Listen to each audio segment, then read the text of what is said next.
el gobierno no se cae porque no hay quien lo empuje. Bien. Claro, porque uno decía, pucha, este gobierno se cae. Esa sensación viene casi del primer día. Carece de estructura, no tiene apoyo parlamentario porque es una... Y ahora el plan económico... No tiene gobernadores propios. Y sin embargo... Hace agua el plan económico, pero no se cae. No.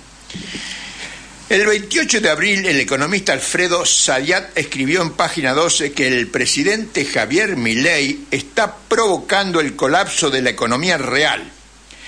La producción y el consumo caen a ritmos de 2 dígitos. Los salarios reales siguen bajando y el desempleo está en ascenso. La economía no está en recesión, sino en hiperrecesión, con probabilidad de caer en depresión si no se produce un giro brusco de la política económica. Y decimos nosotros que giro que, y también lo dice Zayat, ¿no? Pero acá lo decimos nosotros, giro que no se vislumbra. Por el contrario, el presidente pone el pie en el acelerador. La diferencia con otras crisis es que en este caso es autoinfligida. Es como que se agarró un cuchillo y Milei se hizo el Ikebana, dijo. Igual no se lo clava él. No, está clavando a nosotros. Claro, al país. Claro. Autoinfligida. La devaluación de Araquiri, ¿no? Ese, ¿quién era? No sé, bueno, uno de los... Jaimito, uno de ellos dijo él.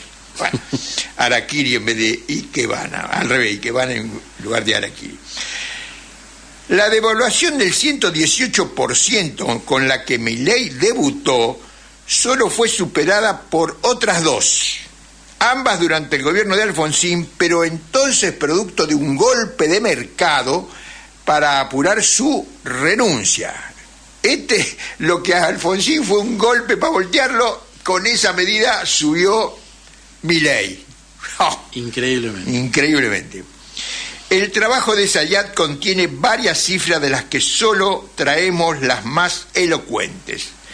La actividad económica se desplomó 9,7% en marzo, mientras que en el primer trimestre del año acumula un retroceso del 9,4%. Pero para tomar una idea de la gravedad, decimos, los economistas señalan que un 10% de caída, estamos ahí, 9 y pico, un 10% de caída sostenido en el tiempo, 1, 2 años, 3, no un trimestre, pero sostenido en el tiempo, es el principal indicador de una depresión que está en la lona total, a la que la economía argentina se acerca rápidamente.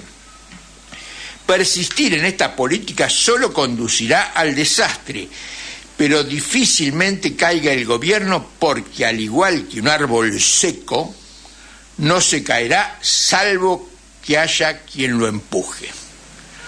Los devaneos de diputados y senadores ante la ley Bases es una muestra. De persistir esta situación, es probable que el piloto de tormenta Milei sea reemplazado por otro de la misma compañía. Bien, sí. El peronismo oficial no quiere, y gran parte de su militancia la hemos tratado con algodones a la militancia peronista en este programa, pero bueno, algún día sí lo tenemos que decir. Gran parte de su militancia fue neutralizada hace tiempo con prebendas a la que se acostumbraron, a la zona de confort. Un status quo, podríamos decir, de alguna manera. Pero bueno, uno piensa que le va a salir en algún momento eso que tienen en la historia, pero bueno, hasta ahora no se vio. Hasta ahora no lo estamos viendo. La mayoría decimos, no todo, hay gente que... No, por supuesto. La izquierda, atrapada por su izquierdismo, no atina a levantar un programa de unidad de los sectores populares que defienda la supervivencia misma del país para intentar ponerse al frente de la lucha de todo el pueblo. Había puesto un programa de salvación nacional, pero después no lo puse, para decir... No, la burguesía ya dijimos, la burguesía es la que está haciendo esto, entonces un programa de salvación nacional es en contra de la burguesía. Pero a veces el esquema cerebral no permite introducir nuevas ideas. Bueno, ahora saltamos a otros economistas. Y subtítulo: Fuga de divisas y desindustrialización. El mismo 28 de abril, en el mismo diario, página 12, la periodista Mara Pedrasoli analiza un reciente informe de Cifra, que es de la CTA, y el informe es de Basualdo y Manzanelli, dos grandes estudiosos del tema. Bajo el título Fuga de divisas y desindustrialización, y allí confirman que la fuga de capitales al exterior más que triplicó 3,5, casi 3,6 veces, el valor del déficit fiscal en la historia reciente. Entre 1976 y 2023, un montón de años, casi 50 años, la deuda externa acumuló 286 mil millones de dólares. Repito, 286 mil millones de dólares. La fuga de capitales al exterior, 351.900, o redondeando un poco, 352 mil millones de dólares. Mientras que el déficit fiscal primario, que incluye el consolidado de nación, provincias y municipios, llega a 91.400 millones de dólares. Esto es lo que decíamos, más de 3 veces y media, porque 3,51 frente a 100 es 3,51. Es fácil la cuenta, no me he dado cuenta antes. Bueno, no importa, 3 veces y medio más. ¿Por qué? ¿Qué queremos decir con esto? Estos datos revelan el hecho concreto de que muchos miles de millones de dólares se fugaron al exterior, mientras el presidente arroja palabras al viento porque trabaja para la fuga como lo ordena su patrón, el Fondo Monetario Internacional. Habla del déficit, pero la fuga es 3 veces y media más grande que el déficit. Milei, ¿te enteraste o estás chueco de los dos ojos? No la ve. No la ve, ¿no? O no la quiere ver. O no la quiere ver. Sí, algo de eso debe haber. Repetimos, la fuga al exterior que hacen tus amigos, las grandes empresas, el capital financiero internacional, etcétera, tus amigos, se llevaron 3 veces y media más que todo el déficit fiscal en la misma cantidad de años. Deja de mentir, Milei.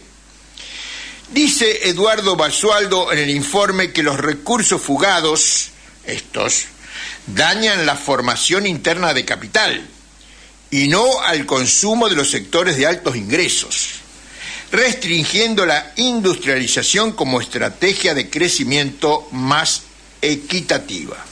A su vez, la dolarización aparece como un extremo que directamente anula la opción de industrializar.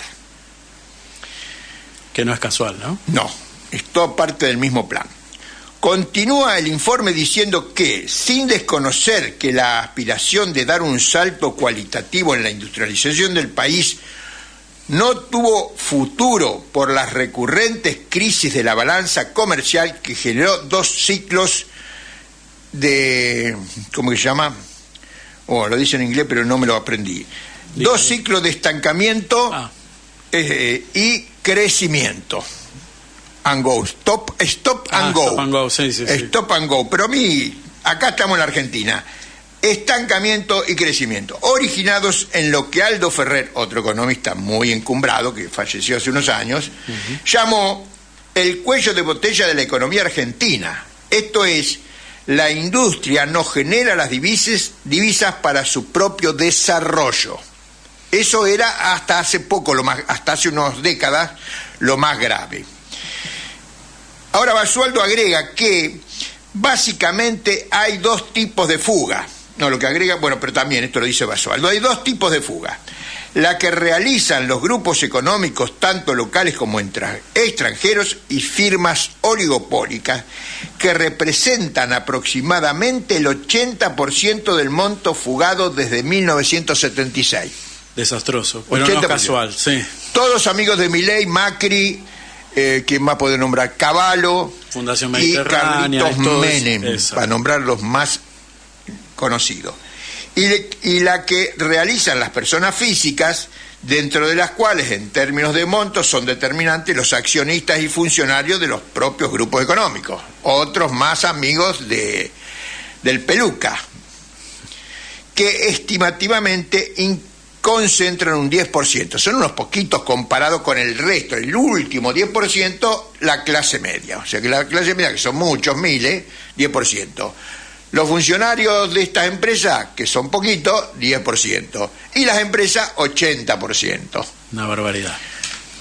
La desindustrialización que provocan los recursos fugados debe entenderse desde una lógica política, remarca Pablo Manzanelli, como forma de anular las condiciones estructurales que dan lugar a las alianzas sociales y permiten la emergencia de gobiernos nacionales y populares. Aún así, advierte que la fuga de capitales no es exclusiva de las experiencias de gobiernos neoliberales, sino que afectó a todos los gobiernos desde 2003 en adelante. Nosotros, acá en el libro La Revolución Industrial en la Argentina, publicamos como anexo un artículo que habíamos hecho en 2014, donde mostramos que efectivamente la fuga de capitales, si bien menor que en el gobierno de Macri, era importante. Nueva restricción externa, esto es lo que también dice Basualdo.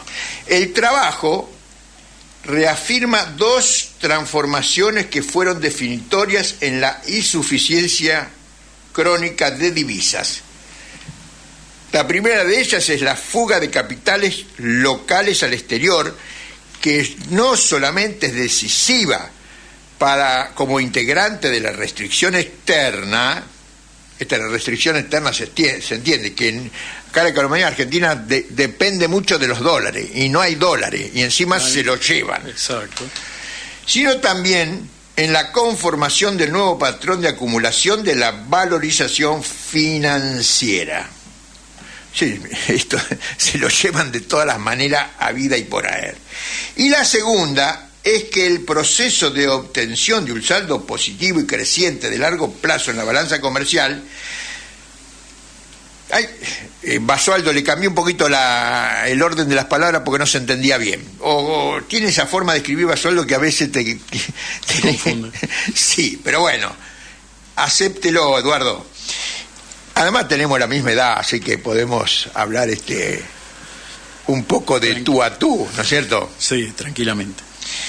Y la segunda es que el proceso de obtención de un saldo positivo y creciente de largo plazo en la balanza comercial, esto es lo bueno, pero esto bueno, se interrumpe debido a que el mismo se ve superado por la fuga de capitales locales al exterior. O sea, la balanza comercial da positivo, pero la fuga es el doble. Sigue sin cerrar los números. No funciona. Que en nuestros días prácticamente lo duplica.